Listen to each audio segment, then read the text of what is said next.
This is something that I feel like is not talked about enough when people try and tell me that Jesus was a historical figure. Okay, but what was your savior doing between the ages of 12 and 30?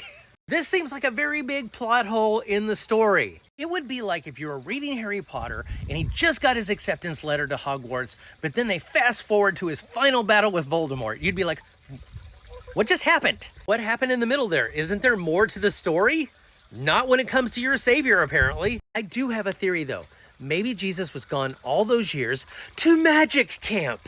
He was learning how to do magic tricks for all the simpletons when he got back home. Watch very closely as I turn this water into wine. My good people of Jerusalem, watch closely as I walk upon the water. My good people, I want you to mourn with me now as we have lost our dear brother Lazarus.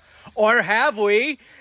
Rise from the dead, Lazarus. You can do it. And for my final act, I shall resurrect myself from the dead. I mean, he was gone for a couple of decades. He could have learned a lot of magic during that time. I believe that this is the perfect story of the perfect person, but there just happens to be a huge gap in his storyline, and y'all are totally fine with that. What was teenage Jesus doing?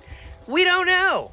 Maybe he was off doing things that were unbecoming of a deity and they didn't want to talk about it. Or maybe he didn't even exist at all and they just didn't even bother to fill in that part of the story. First, we have baby Jesus, so tender and mild, the opposite of the spicy and crunchy baby. After making it to almost middle school, he just disappears. But he was probably off doing divine shit. And how do we know that? Trust me, bro. Imagine reading a biography from anybody else. George Washington. He was a child, and he chopped down a cherry tree with his little hatchet. And we know that he was an honest and honorable child because when he was asked who cut down the cherry tree, he admitted it right away. Okay, now yada yada yada, fast forward, and then he declares the Revolutionary War against the English Tories. Wait a minute, was he educated? Did he have any struggles between childhood and the Revolutionary War? Did he learn anything about politics or anything like that? Hey, don't worry about it. All you need to know is he won that Revolutionary War. And that's how he got to be the first president of the United States of America. I mean, that would be a shitty biography. But God, in his infinite wisdom, decided he was going to leave about 2 decades out of his own child's story that was also him.